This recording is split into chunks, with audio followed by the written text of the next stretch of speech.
personal remarks.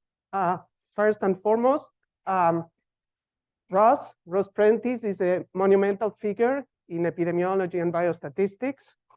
And I have been enormously humbled and honored to hold this name chair for this year in his name. So I'm really, I feel really humble and honored. As you know, as Lourdes said, this endowment is meant to foster collaborations and communications between Hatch and UW. And because of that, today I'm going to be talking about work that is ongoing, that I been doing with my longtime friend, Peter Gilbert at the Hatch, and faculty and students here at the Biostat department at UW. Peter and I have been friends for, I don't know, 20-something years. He visited me in Argentina.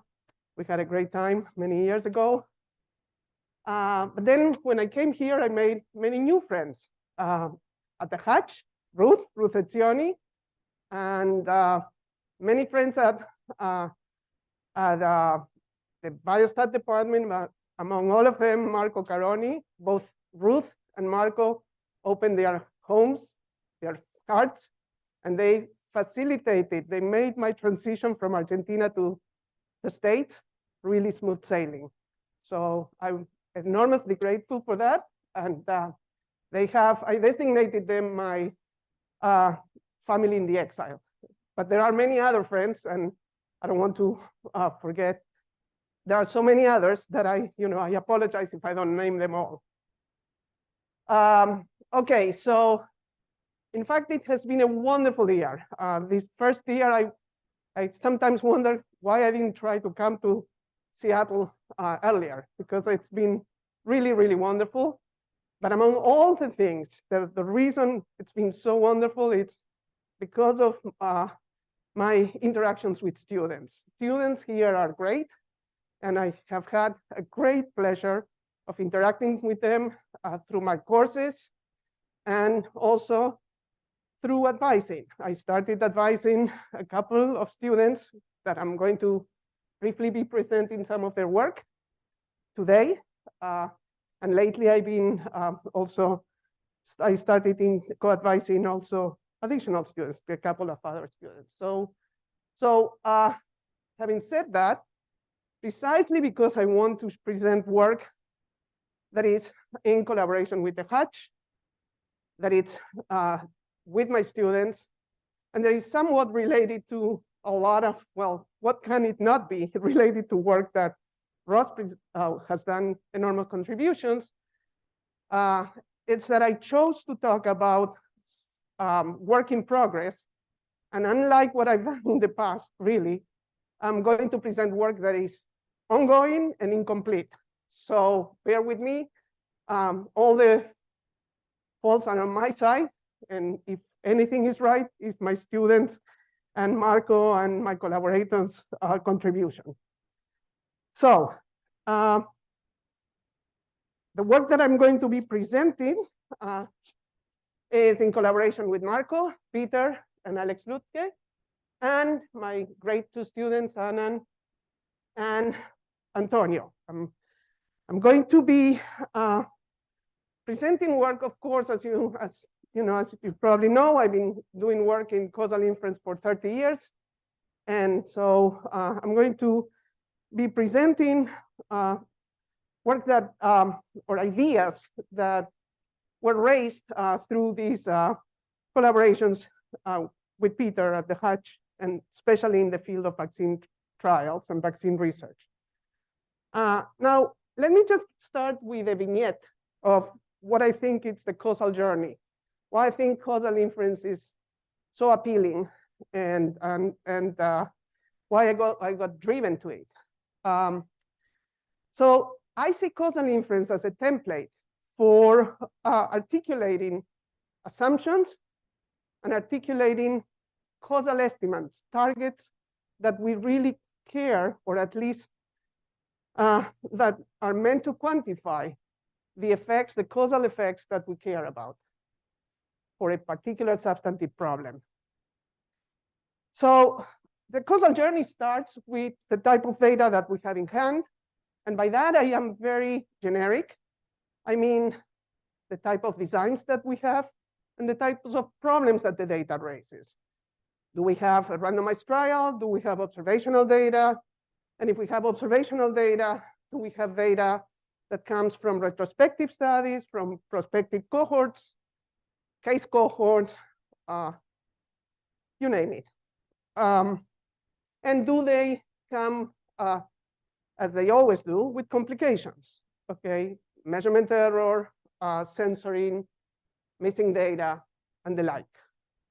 Now, a causal model actually incorporates all of those assumptions into play and allows us to articulate also a fundamental idea, which is what allows us to reason causally, which is the idea of what would happen in hypothetical worlds, in worlds that are not the worlds that are the factual world, if we were able to twist the course of events in such a way that we could change the exposure distribution, change the way the exposure is distributed in the population. And through that, through those the ideas of hypothetical worlds, in particular, hypothetical counterfactuals or high counterfactual variables, we can articulate causal assumptions.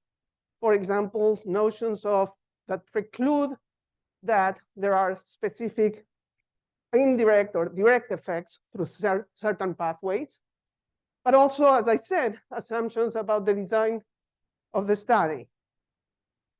And also, it allows us to articulate the causal parameter.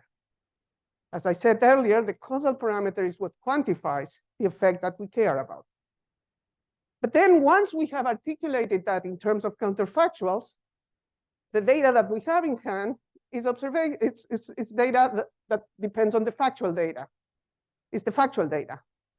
So now the question is, are we able, can we hope to ever estimate a target parameter that actually asks about what would happen in hypothetical worlds with the data that we have in hand, which is data from this factual world? And depending on the assumptions that we were willing to make, those parameters might or might be not identifiable. That is, we might or might not be able to estimate them, at least consistently with large samples. If we are, then the question is, how do we estimate them? What is the most efficacious strategy for estimating them? And that's where the field of inference comes in. And that's where I pretty much spent all my life doing work, okay, in that blue circle over there. But today, I'm not going to talk much about that blue circle in particular, because that circle is ongoing work, okay? But I will talk somewhat about the difficulties of that blue circle over there. And when there is no identification, then we go to bounds. Okay, we try to bound the causal effects, to look at techniques to learn from the data what the data can allow us to infer. And most often, we use those bounds and those results to guide us in the next design. How do we think about the next design?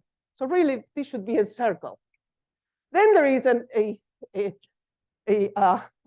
another path that I don't want to forget, that it's very, that it's also popular, but not so much in epidemiology, which is, well, we inquire the data. And when we inquire the data, we build models, inquire the data for conditional independencies and correlations.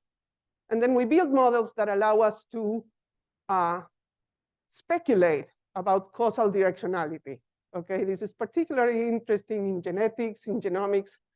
We are, from those causal graphs, we then have some guidance of how to choose the next lab experiment. Okay, what to test in the next lab experiment. Now, I'm not going to go into that direction because pretty much most of what epidemiology and the use of causal inference in epidemiology is about, is through the path that is not in gray.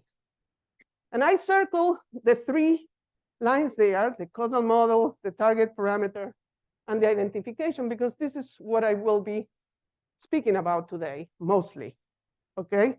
And in particular, I'm going to be, when it comes to the target parameter, there are many questions that we want to ask ourselves, and it will depend very much on the context and the problem that we have in mind, okay? But sometimes we care about exposures that are point exposures, and sometimes we have in our study time-dependent exposures, the exposures that are measured at various points in time and that we can think of intervening at different points, okay? The exposures can be discrete, okay? I take an aspirin and I don't, or continuous. And today I'm going to be talking about point exposures that are continuous. And then we ask ourselves, well, what kind of effect do we care about? Do we care about overall effects? Okay, what would happen if we intervene in the population, or if we didn't intervene in the overall population? But sometimes we care about mechanisms. So then we care about estimating mediation, direct and indirect effects. And then we ask about which population we care about, and it may be this population, or maybe we want to extrapolate results to other populations. And sometimes we care about only the population that is actually exposed today to the treatment. And then we have different types of outcomes, as is in any statistical problem. Time-dependent outcome, sorry, time to event, repeated measures, or it's just simply a single time point outcome without censoring. And then again, you know, how do we quantify the treatment? It can be a scalar or a curve. And I'm going to talk about these 2 instances in the case where there is an exposure that is continuous, is one time, and it's the effect that we care about is an overall effect. So the outline is as follows. I'm going to first spend pretty much half of the talk, or maybe a little bit less, talking about causal inference with continuous exposures in an idealized scenarios when we assume, or we feel comfortable assuming, or not comfortable because we never do, but when we are prepared to assume no unmeasured confounders, okay, that we were able to measure all the confounders. But then I'm going to move away from the comfort zone, and I'm going to talk about causal inference with proxies. And these proxies, these particular problems that I will be talking about, will give rise to ill-posed inverse problems, and I'll try to explain what that is and where the difficulty is. So I will talk about proxies for exposures when we rely only on an external validation sample. And then I will briefly talk about non-parametric instrumental variables and unmeasured confounders and proxies of the confounders, a very exciting new line of work by my colleague Eric Chechen that now goes under the name proximal causal inference. And in these 3 set of scenarios, you will see that there will be problems arising, difficulties arising, because the problems are ill-posed inverse problems. So let me give you the motivation, which is as follows. In immunobridging, in vaccine research, one wants to use immunological data to bridge results from early efficacy trials into new subpopulations, or perhaps for revised vaccines. And the rationale is that large phase 3 trials requires a lot of data, a lot of resources, and often significant amount of time for outcomes. And the question is, can we avoid these large trials to extend, for example, the license to other subpopulations, to approve vaccines with an updated antigen, or to approve next generation vaccines? And of course, this motivates the search for biomarkers that can be measured promptly after immunization, and using lieu i.e. of surrogates for the clinical endpoint. Now, useful biomarkers, of course, shouldn't exhibit a causal effect on disease.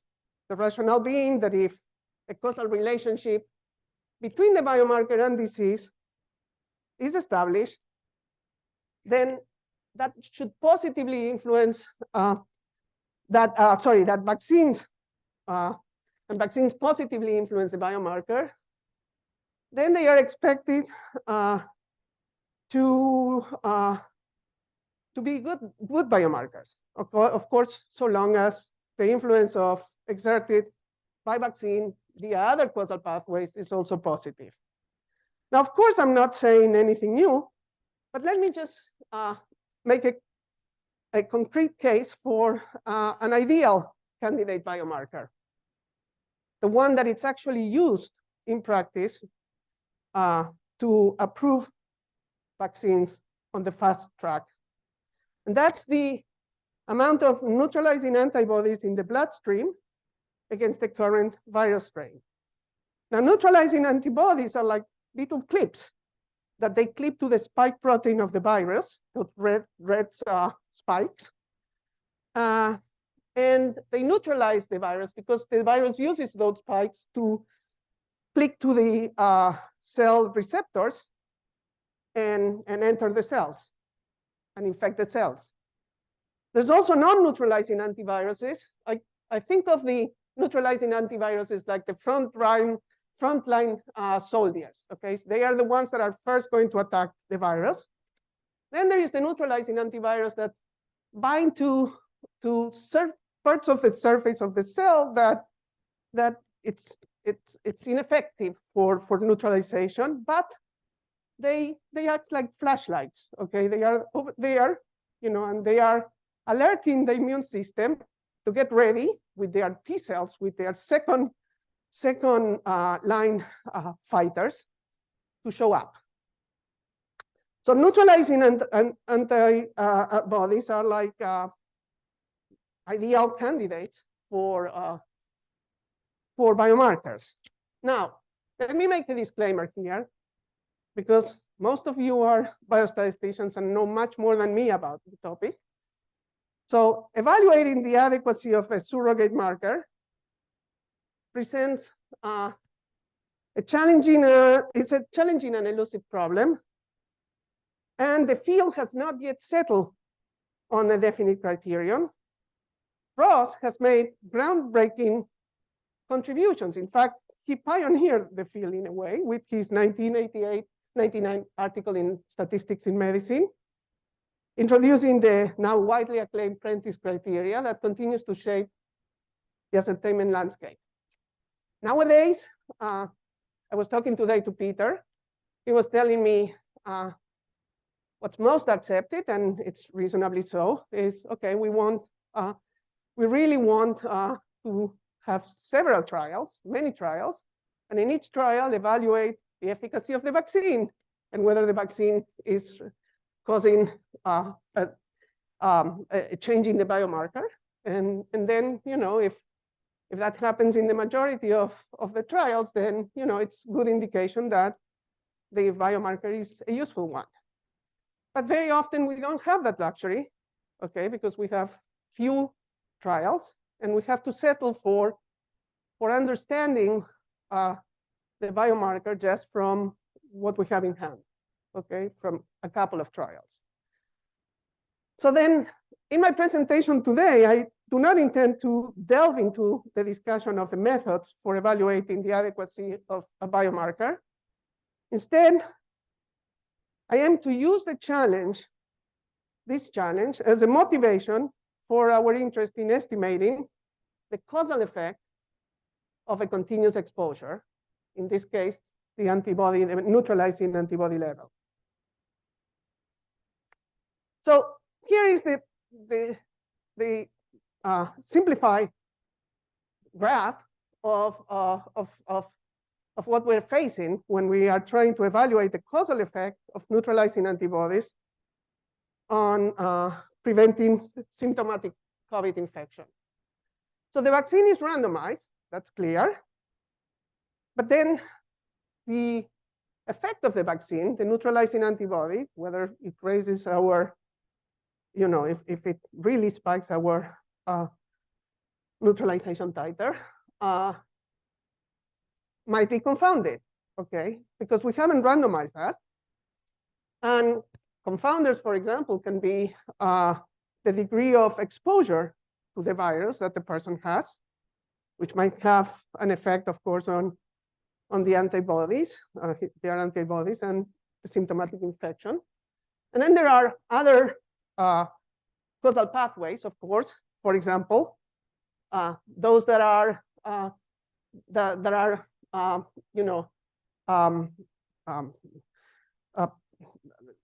that happen because the T cells come into play to attack the virus. So the path, the causal effect that I care about is the one that goes, that red line.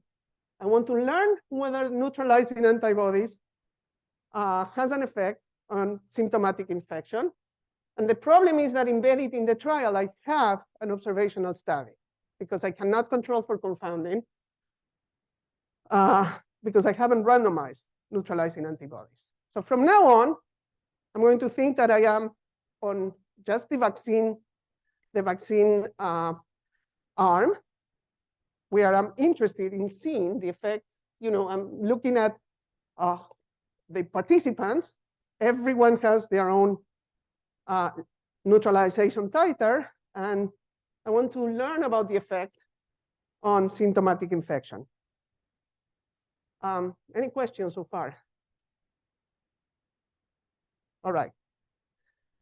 So let me just set up the formal, how we formally think about the effect of a continuous exposure, in this case, neutralizing antibodies, antibody level, into an outcome. In this case, it would be, let's say, the occurrence of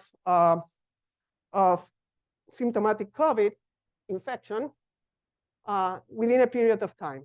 And let me just disclaim that I'm sweeping under the rug just to focus just on the issue of how we think about continuous exposures. I'm sweeping under the rug all sorts of complications, including, well, we often care about the time to endpoint, and we have censoring.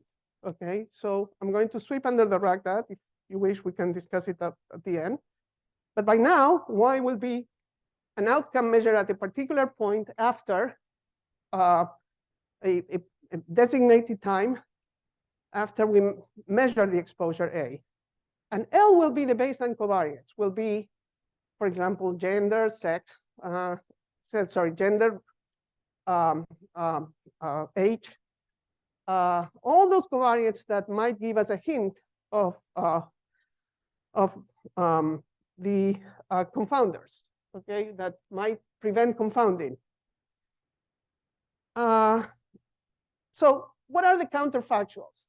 The counterfactuals, we think of counterfactuals as labels that every person carries in their mind, okay? So these are the outcomes for an individual, the individual I specifically wrote the I there, if that individual had been exposed to level A, okay? If the antibody level would have been A, contrary to fact, because of those huge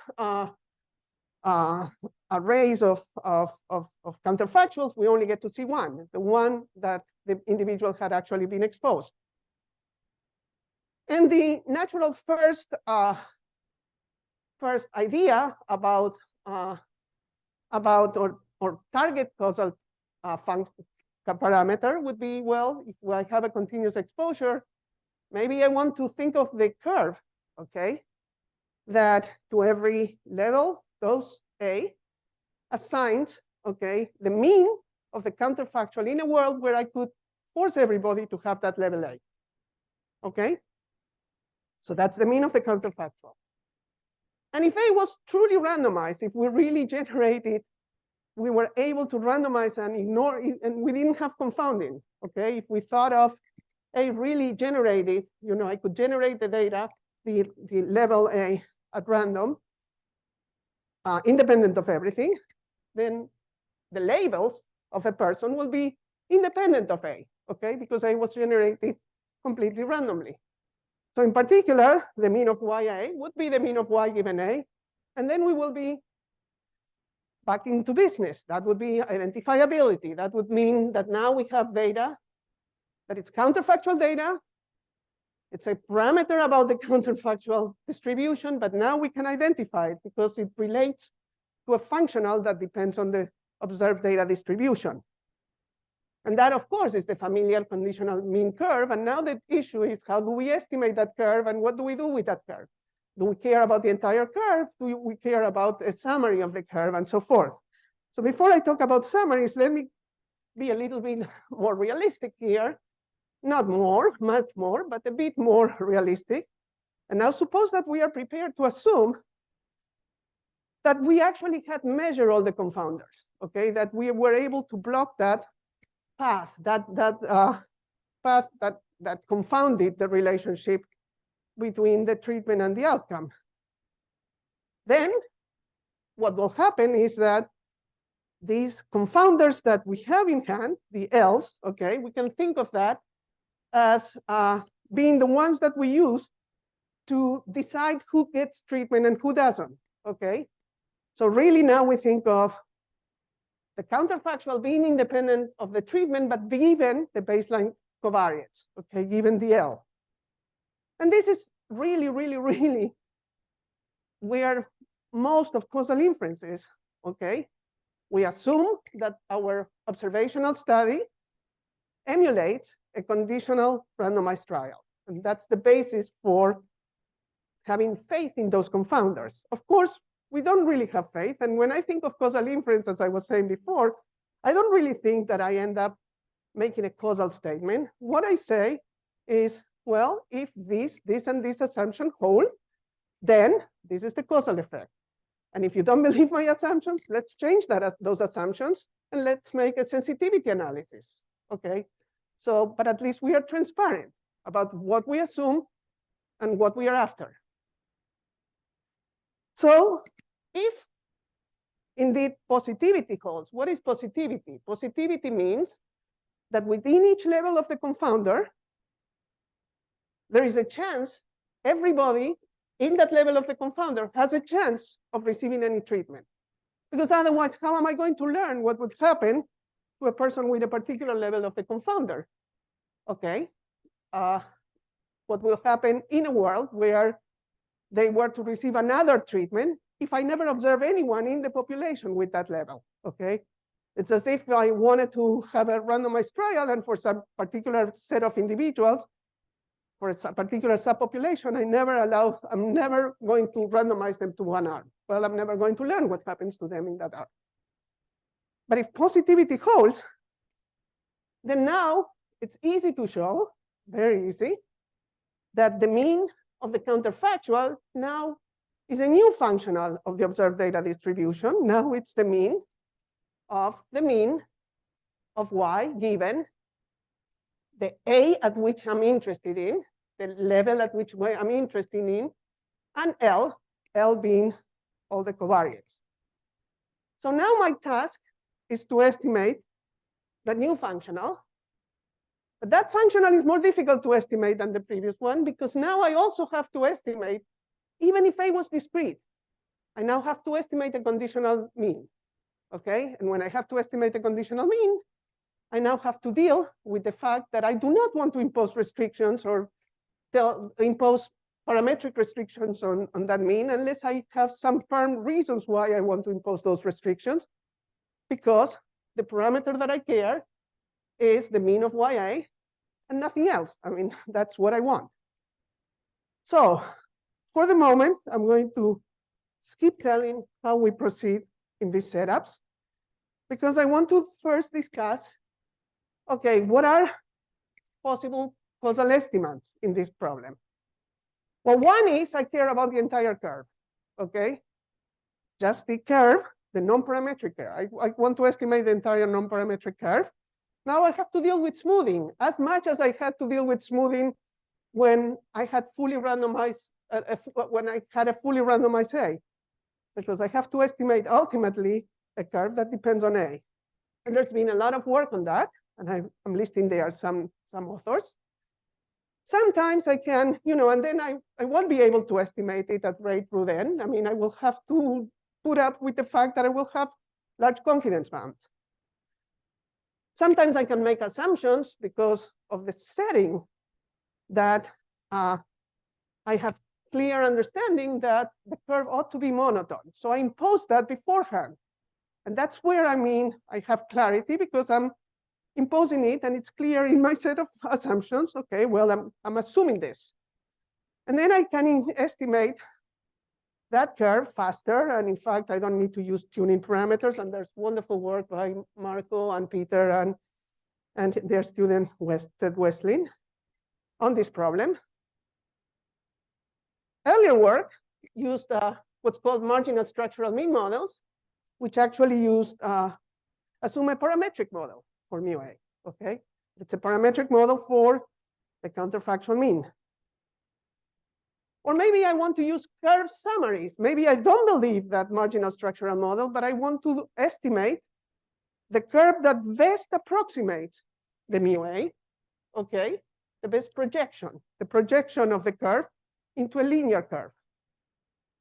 And then I have to estimate, along the way, okay, that curve is identified, but the parameters of that linear approximation actually depend on not just the conditional mean B of AL, but also on the conditional distribution of treatment given the covariates. Now, okay, so we have tools for estimating all of that. I'm not going to go into the details.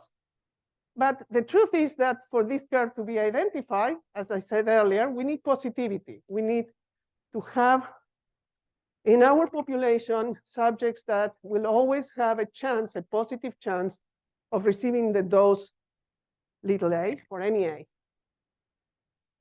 Well, if we don't have positivity, we have a problem of identification, but more importantly, we have a problem in that world often is unrealistic and uninteresting.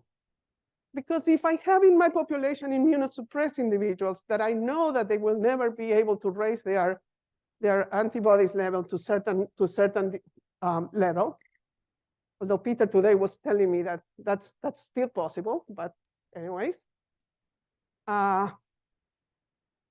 then I may not want to estimate this curve. Then I may want to switch to alternative estimates that are still causal, that are still relying on hypothetical worlds, but not hypothetical worlds where everybody receives the same dose. So what are those alternatives? Well, one alternative is what's called the modified treatment regime, which has been around now for more than 10 years. And in this world, every subject receives their actual exposure, but adjusted by certain amount. For example, we can think of hypothetical worlds where I receive the exposure that I have today, except that with a shift, okay, with an additive shift. Let's say I add it by half a unit or whatever unit I'm using. And now my causal estimate is the mean of Y. In the counterfactual that I want is the counterfactual Y of A, big A, plus delta. So now that parameter is interpretable in the sense that I can imagine those hypothetical worlds. They look realistic, okay? Of course, I will do that for different deltas, and I will see how that changes, okay? And I can identify under known and measured confounders and a strong positivity assumption that I'll discuss in a minute, the counterfactual mean, because that mean over there that is counterfactual is actually equal to that mean over there, the one in the lower display, which depends on the conditional distribution, the conditional mean of Y given A, but evaluated at the A of the true exposure plus delta and the confounders. So once again, the statistical task is being studied. It's not that difficult, but The problem again is that this parameter is not quite identified, because if I have an individual that has within a particular level of covariance, and I want to know for that individual what would happen if that individual had delta units more in their exposure, well, then I have to find another individual in that population, that could potentially have that level. But then for that individual, I need to find another individual with delta units more and so forth. And therefore, I need an unbounded support.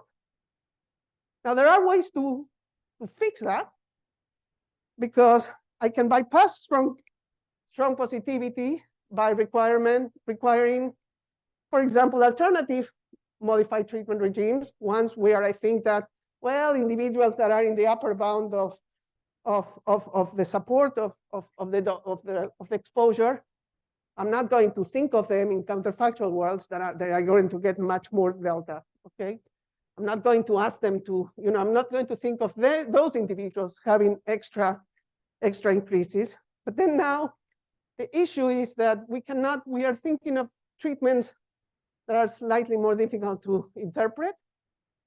Sometimes we can change the target population and say, the heck with it, I'm going to shrink the population to a specific subset where I know that, for every subject in this subpopulation, I can find someone with delta units, extra delta units in the larger population. But the problem with that is that if we want to compare across deltas, we are changing the population. And even if we don't want to change, we have to shrink the population a lot so that we can compare across many deltas. Okay, having said all of that, there's other approaches. One that has been proposed by Kennedy in 2008 for discrete treatment, and that has been put forward by Diaz and Hehasi for continuous treatment, where now we do not think of the exposure in the hypothetical world. We do not think of the exposure that I will have. We think of the distribution of exposure. We think, well, the distribution of exposures within level of confounders will be a tilt of the distribution of exposures today. So for example, a tilt that will make the distribution of exposures stochastically larger than the one that we have today. And this particular exponential tilt shift has the benefit that actually doesn't suffer from positivity, because if I have an L, a level of confounder for which I do not see an A, then in the hypothetical world, I will not see that A as well. Okay, so that's dealing with positivity. The problem is that now we have a problem of interpreting that parameter delta. How do I quantify that delta? What do I think of it?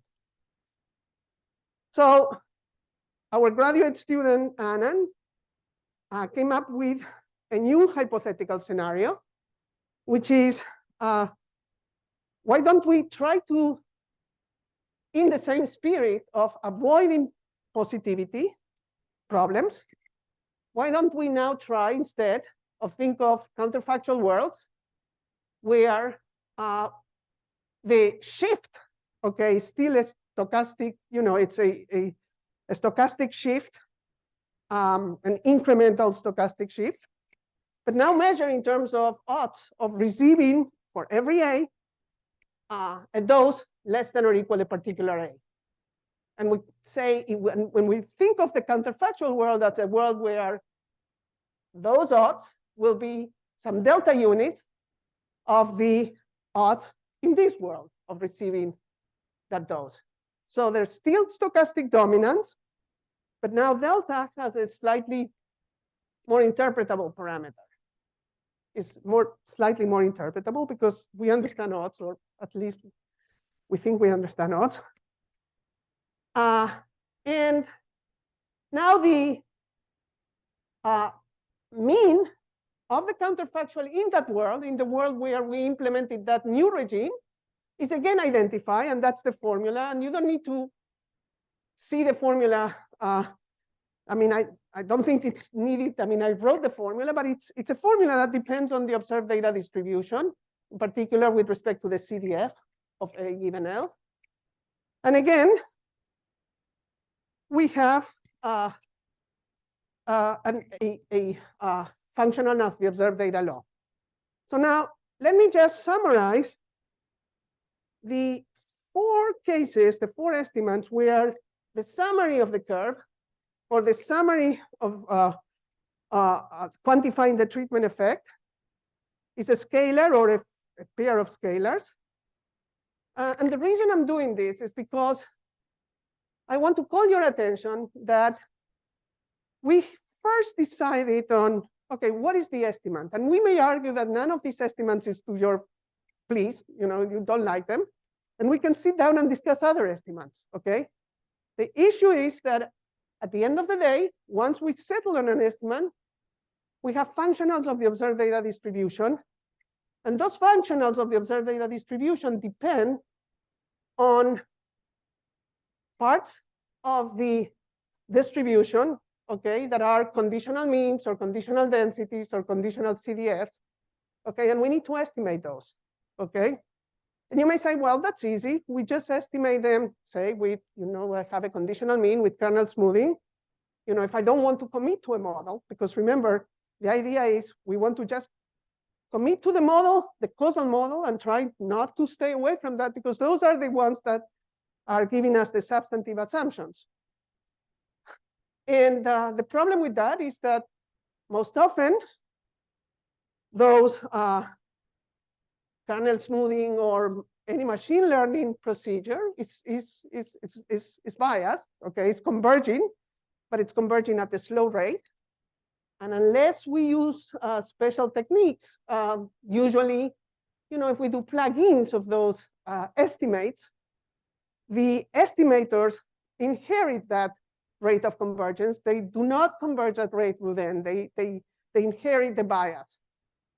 So that's where, now that we are in the realm of statistical inference, that's where all the work that relates to what's called modern debiasing methods based on influence functions. And these are buzzwords for most of you, but not for all of you, because our students here in the biostat take 583, and they learn influence functions. They learn how to use debiasing methods to debias all of these quantities, to come up with estimators that take care of the bias and do the right job, which is essentially, a high-dimensional version of Taylor's expansion and using the first term of the Taylor's expansion to the bias. That first term is like the bias.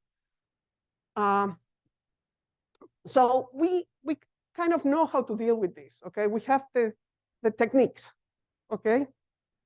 So all of this is just as a motivation or an introduction to what comes next, which is the ill-posed problems.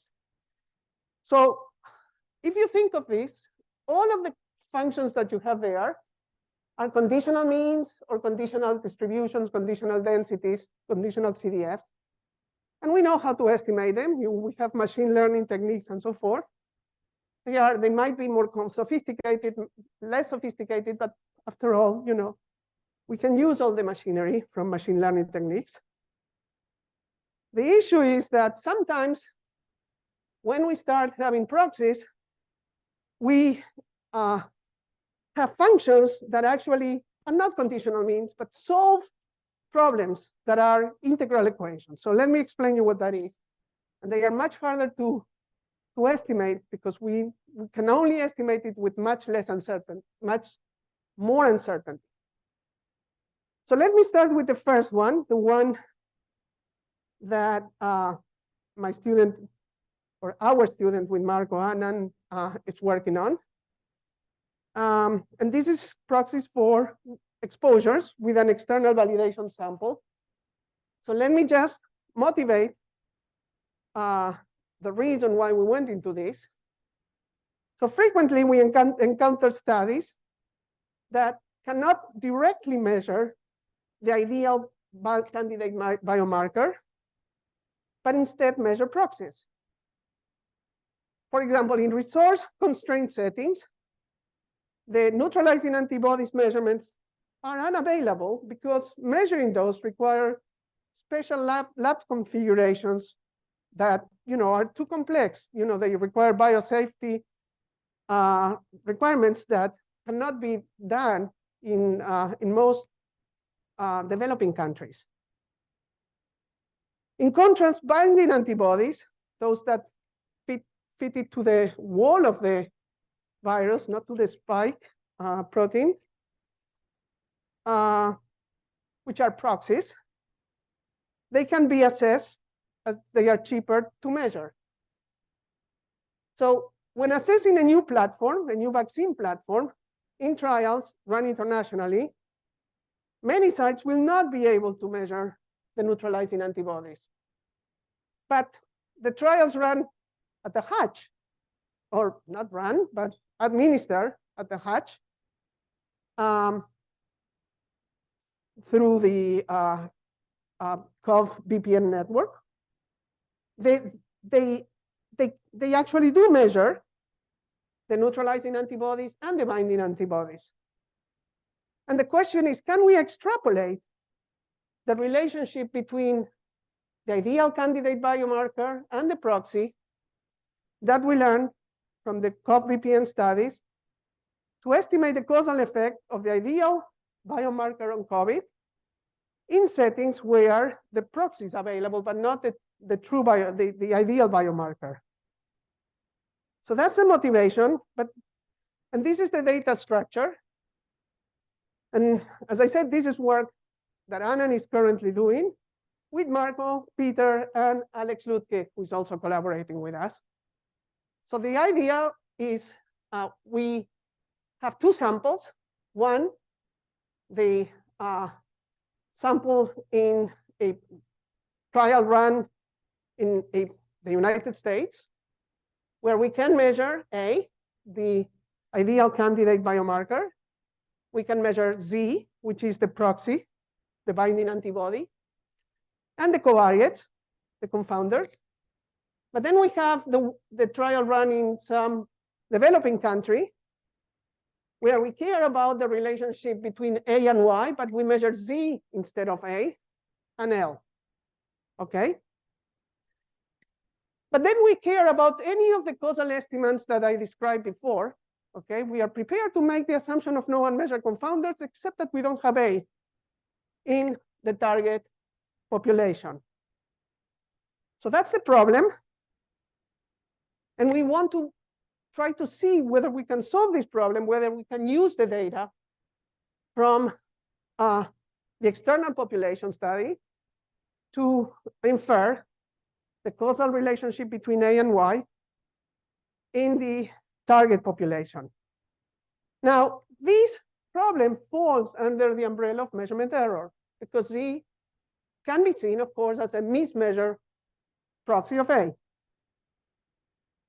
So measurement error has been around for many decades now, and there's been volumes written about it.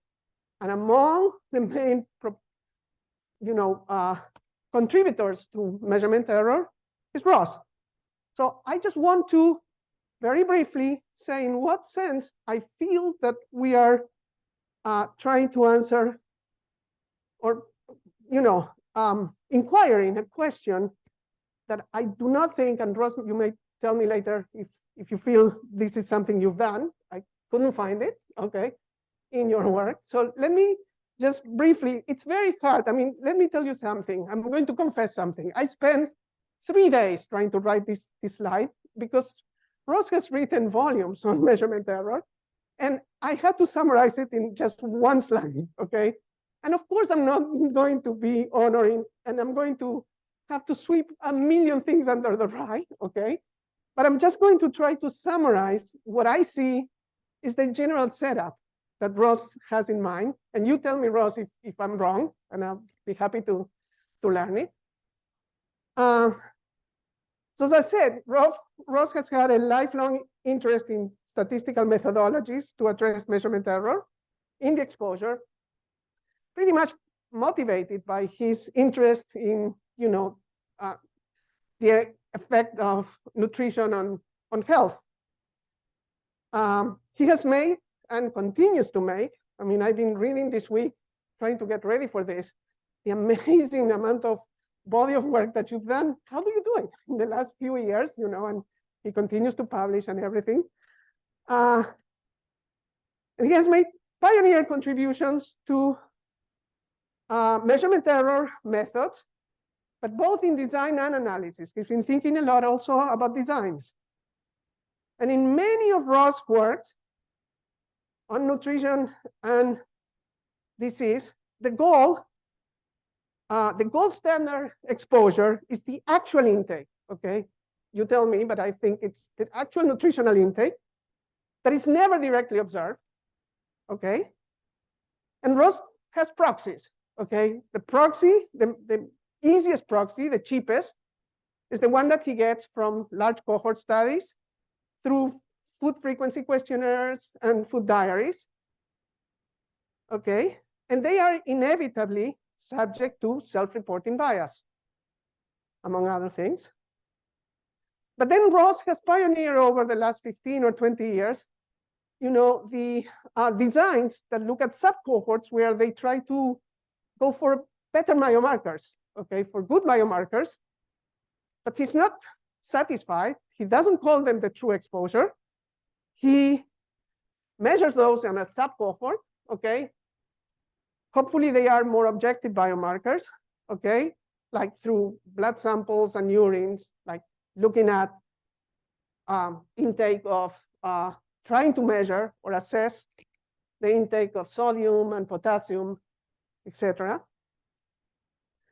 But in his work, these are still measured with error because the true exposure is never observed.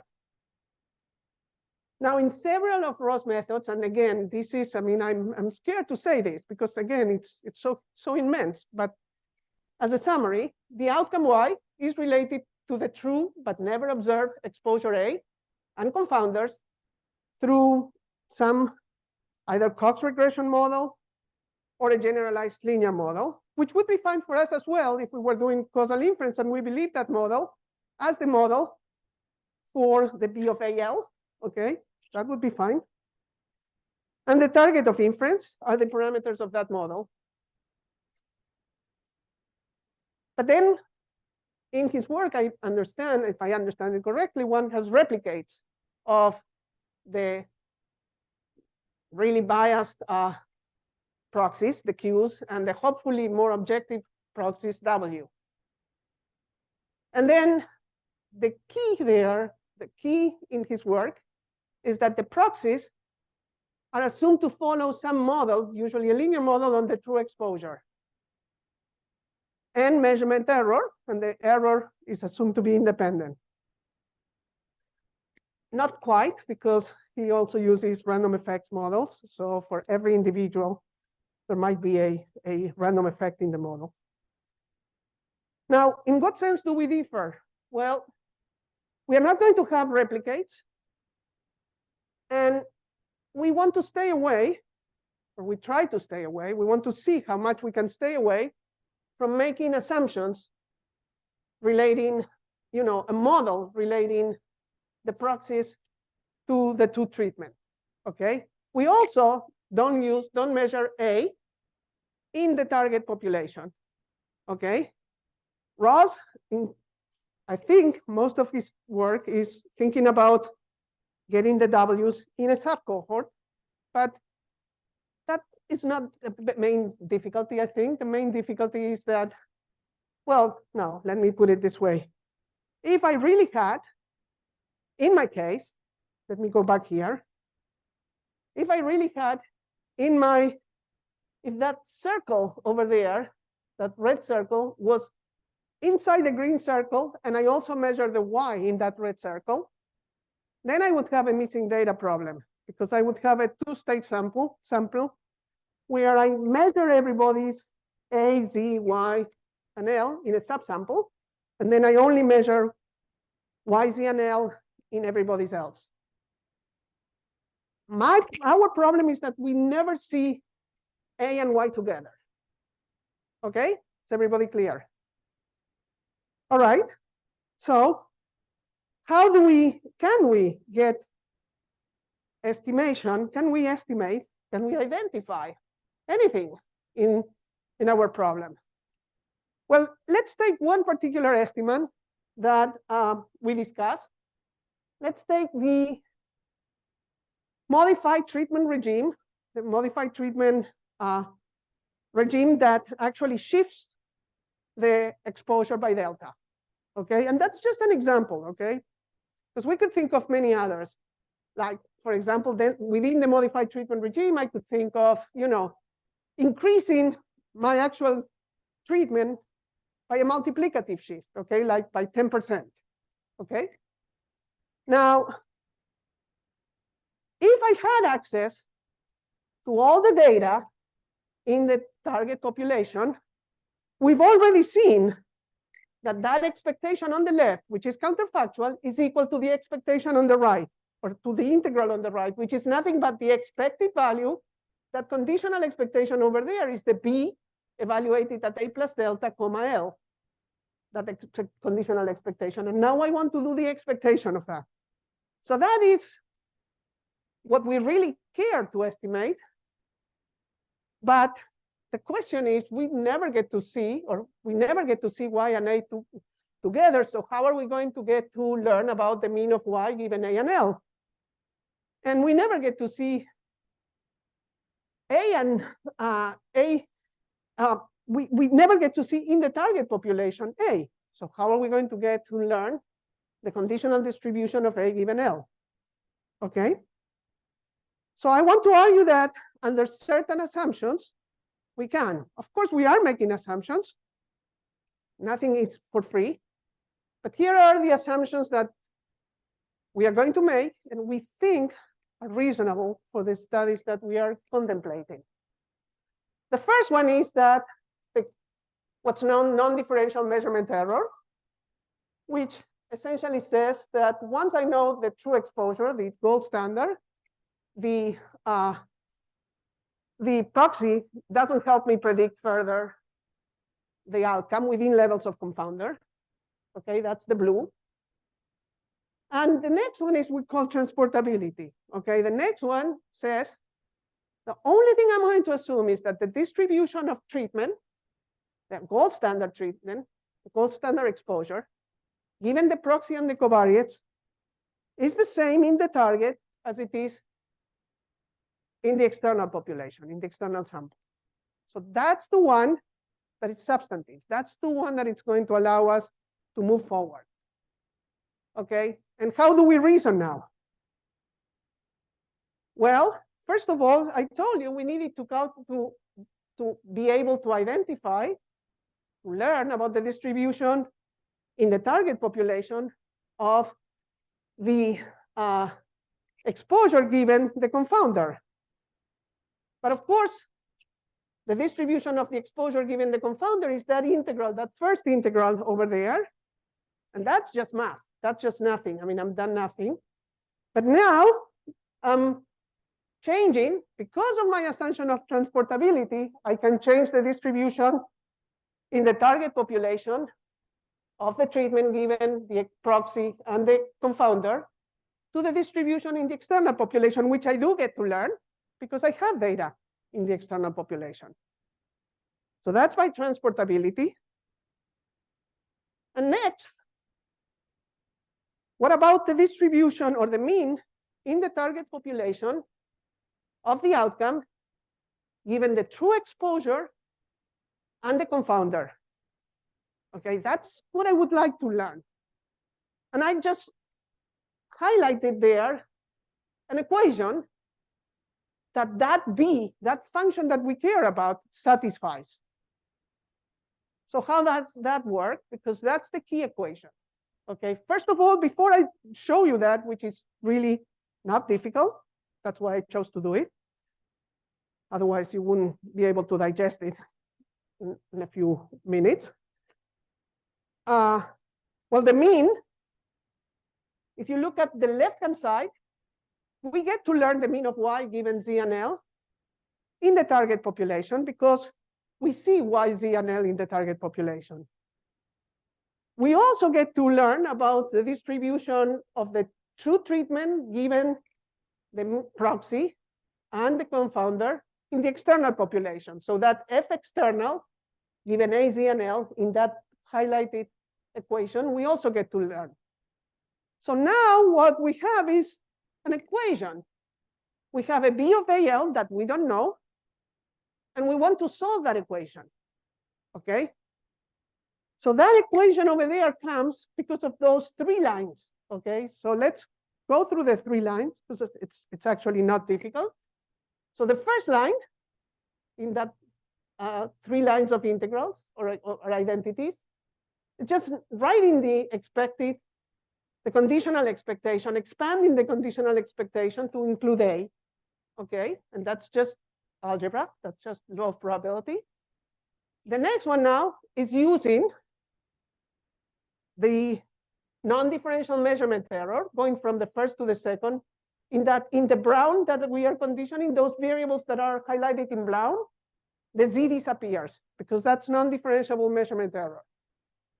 And then in the next one, the distribution in the target population of the treatment given the proxy and the confounder in the target population that we don't know because we never measure A. But that's transportability. That's what allows us to do it because we have transportability. We have assumed that. And that's all we assume.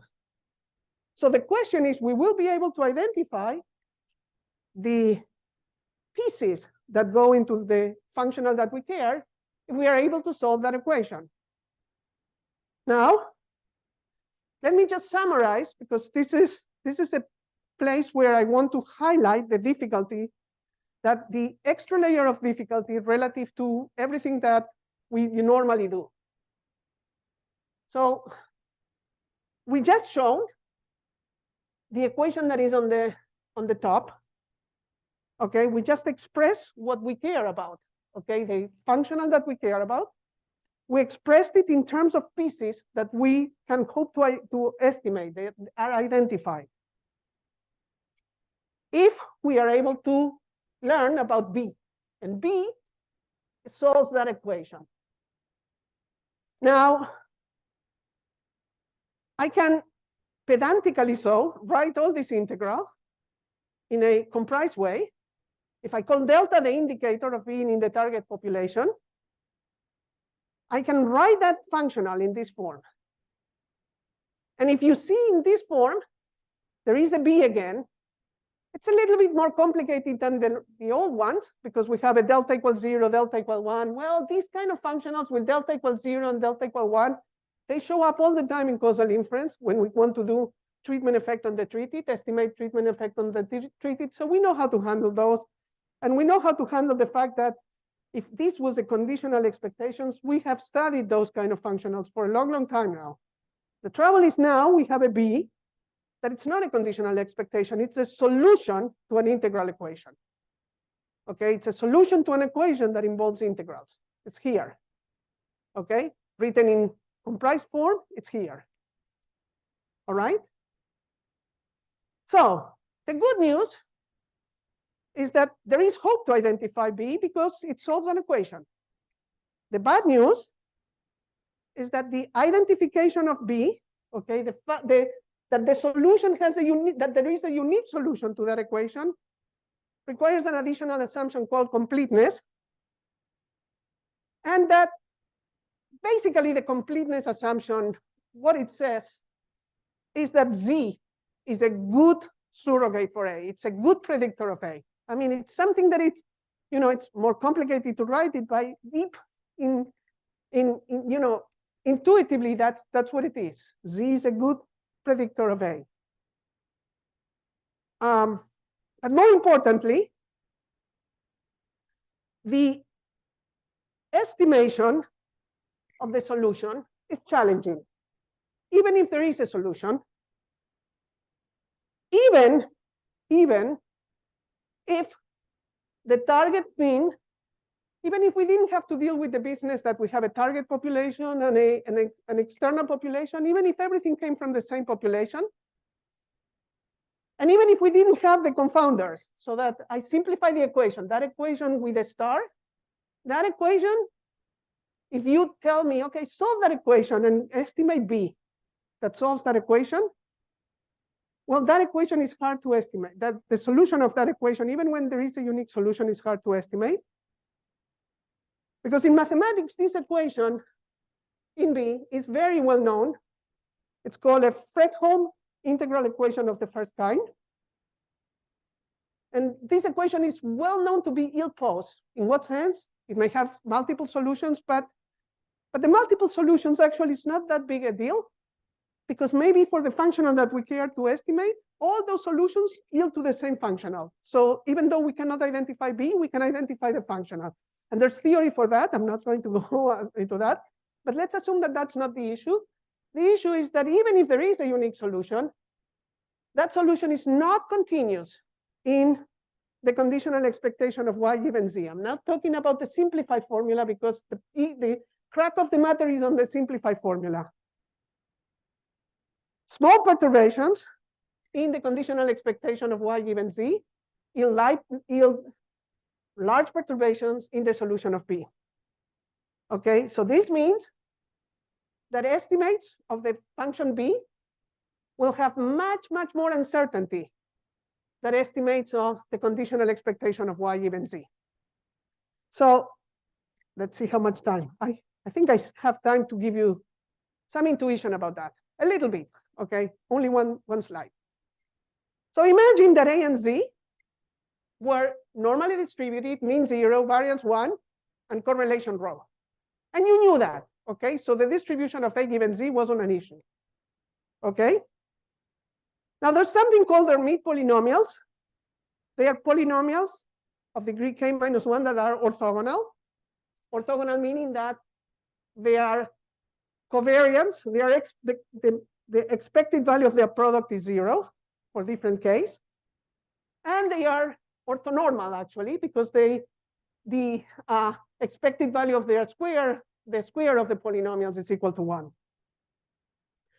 And one thing that is very well known of the orthogonal polynomials is that they are Hermite polynomials for normal distributions, is that the expected value of the kth Hermite polynomial of A given Z, when A and Z follow that distribution, is the correlation between A and Z to the k times the polynomial in Z. And why is that important? Because imagine that I wanted to solve the equation that is in black there, this equation, okay? But now imagine that I add to my B the polynomial, the kth polynomial in A, Hermite polynomial in A, and I take the conditional expectation of B plus that k polynomial given Z. Well, that will be the mean of Y given Z, because that's the expected value of B given Z. And then there will be rho k plus the polynomial in Z, because that's what solves this equation. But now, this extra term that I have on the left is super tiny. As k goes to infinity, this term becomes minute. Why does it become minute? Because its expectation square, okay, is rho to the 2k, because the mean of rho k square is 1. So this expectation, this extra term that I'm adding here is super tiny, which means that with data, with actual data of sample size n, even if I knew the distribution of A given Z, I won't be able to distinguish, and I don't know the distribution of Y given Z, I won't be able to distinguish between this quantity and the mean of Y given Z. But that then means that I won't be able to distinguish between the true solution and the solution with a polynomial that it's oscillating, that it's huge and oscillating. Okay, so I won't be able to distinguish those two. And if I think of an expansion of B in terms of its Hermite polynomials. What this means is that I won't be able to detect easily the nonlinearities in the function b. I won't be able to tell whether b is flat or whether b is a flat constant plus a pike. Okay, I won't be able to do it easily. Okay, and that affects, in practice, in math, it affects the rates of convergence with which we can estimate the b. And that actually has an impact because we will only really be able to estimate curves that are smooth relative to how smooth this integral equation, how this integral equation smooths the pikes, the peaks. So this is pretty much the crack of the matter. I won't tell you how we estimate the b's. There are many techniques. All are based on regularization, Tikhonov regularization, which we are implementing to then place into our functional. And we know, actually, you may say, well, do you know how to calculate the influence function of this functional? Because after all, you have, again, a high-dimensional curve. We know how to do that. We can calculate the influence function, debias it, all the machinery that our students learn in 582. With slightly more complications, we know how to do it. The issue is not so much whether we know how to do it. The issue is how much we can attempt to do it. But that's not a problem of the method. Well, it is a problem for us because we want to, now it becomes super essential that we are clever about how we estimate the b, because as soon as we estimate it a little bit inefficiently, you know, bang, we get high variability, okay? So you have to be clever. But the issue is inherent in the problem. We have identification, but we have very little information. The intervals are going to be large, okay? Simply because the data is poor, okay? It's not a fault of the statistician, it's the fault of the designer. Well, it's the fault of nobody because, as I said, we cannot have measurements of A in settings where that's expensive to obtain. Okay, now, let me just briefly mention two problems, okay, that are related, and I will close down with that. One is non-parametric instrumental variables. I will say two words about this only. This is a problem that the econometricians have been working for a long, long time. They really try to solve exactly the equation that I gave you earlier, okay? In models where they have what's called an instrument, the z in that plot, in that figure, in that graphical model, z is an instrument if it's randomized, that is, it's unconfounded with the outcome. It affects the exposure, but it has no direct effect on the outcome. Okay, that curve, that line here is inexistent. And the econometricians have often assumed a model, a structural model, a model that says, well, if you change the A, your Y is going to change, like B of A, some function of A, and some additive error, and that error manifests the causal effect of U on Y and some random variability, both, okay? Now, the key point is that A and epsilon are not independent, okay? This is not your standard regression. What is independent is the mean of epsilon given Z. Z is the confounder, and we know that U and Z are independent, okay? And epsilon encodes the U. Now, we in biostatistics, we don't use much of these, you know, instrumental variable models with this structure, and particularly, they don't show up that often. Yes. 1 minute? Okay. Oh, wow. Okay. All right. We don't do it, okay, for reasons that it's very hard to find a Z and an A. I thought I had more. I was under. Okay. One more. Let me just mention briefly, okay, the work of my student, Antonio, okay? Now, I've been working all the time under the assumption that we had all the unmeasured, that we didn't have unmeasured confounders, but reality is that there's the immune system, the host immune system that, we never get to measure. So it's a dumb problem because we don't get to measure all the confounders.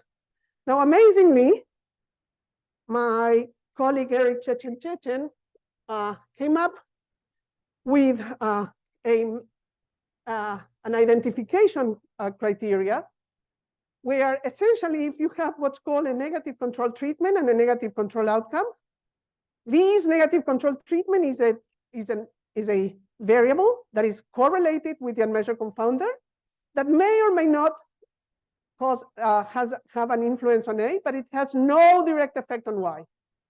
And W is a negative control outcome if it has if U has an effect on W, but A and Z don't have a direct effect on W. These Z's and W have been used in epidemiology a lot, okay? For example, we use Z when we have Z to check if there is bias due to confounding. Because if we regress Z on Y, and we see that there is an association, that association has to come because of U. Okay, the association is because of U, because we already know that Z doesn't cause an effect on Y. Okay, and likewise with the negative control outcome.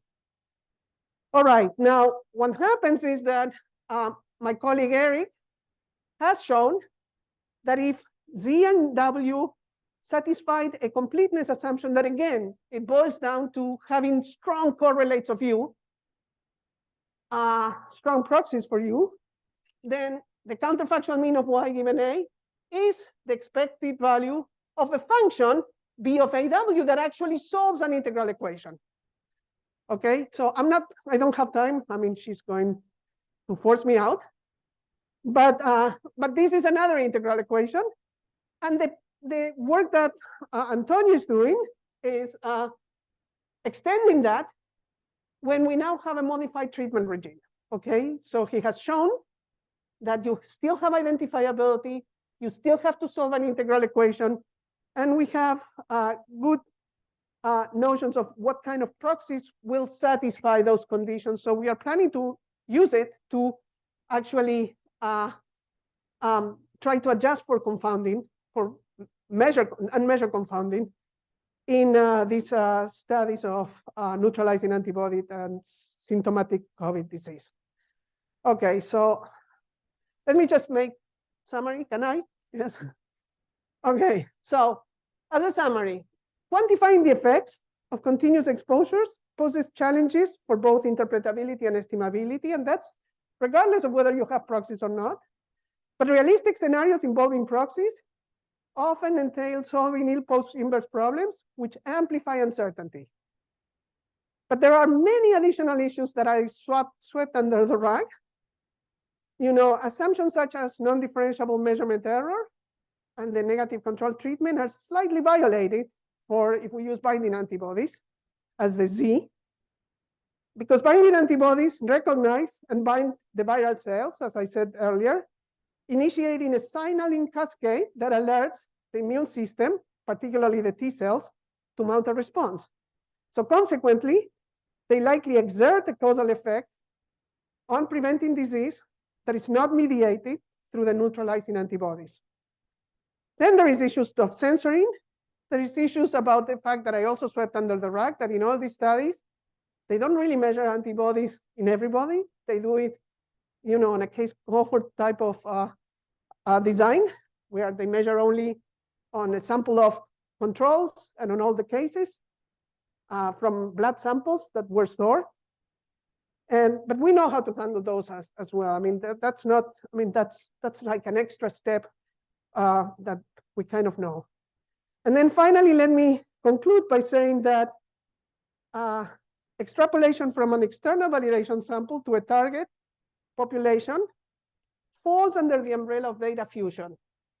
And that, graduate student Ellen Graham, who started working with Marco and I a couple of months ago, she's currently expanding the recent efficient estimation framework that was developed by another graduate student in Biostat, Lucy Lee.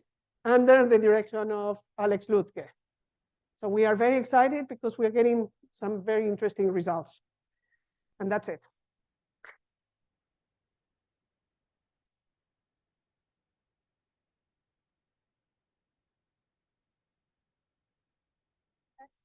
Very wonderful talk. Maybe you have time for a few questions. Yeah. Okay, I'm going to get closer because I have trouble hearing. Thoroughly enjoyed your talk. Okay.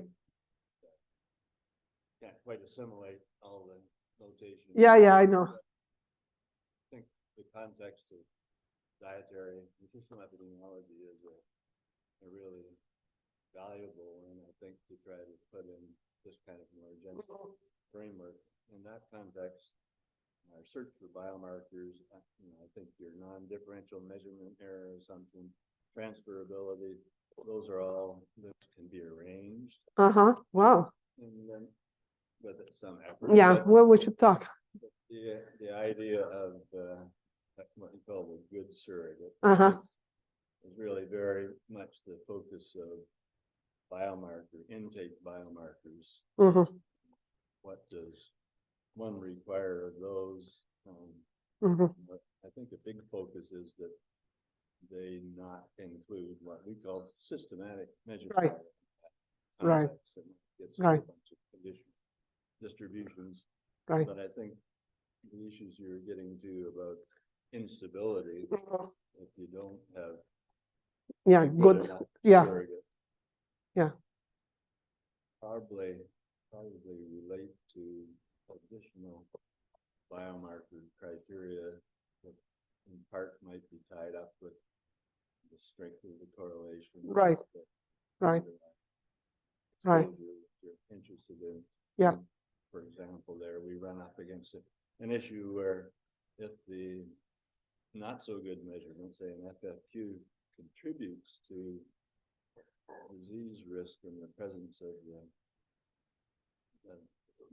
surrogate, then that's a no-no for the surrogate. Try to get around that in some ways, but no, I think your framework could provide a very refreshing setting for trying to view those kind of assumptions, or like you say, we use some parametric assumptions there. Probably aren't. It's the whole field, in my view, is at such an early stage of development that it doesn't bother me to use those kind of assumptions for a while. Just to try to, what is the main impact of measurement error, and we know that it's dominant for total energy intake, but we don't yet know clearly for the kind of ratio measures that are key to distinguishing diets of individuals, how much systematic bias is there. And these kind of issues would come in strongly, I think, to trying to help identify adequate. Good. Thank you. Thank you for the comments. Thank you.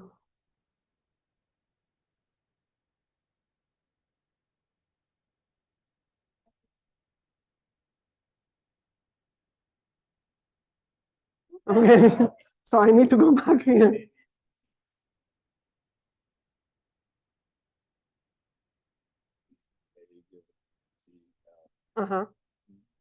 Assuming anything about the ability to measure? No. So this is really where you measure A and any individual. I'm assuming I can measure A. That's why I said, but it would be interesting. I was going to write, what if I cannot measure A, but I can measure, repeated proxies for A, assuming, the kind of measurement error models that you assume, So that would be an interesting twist. Yeah.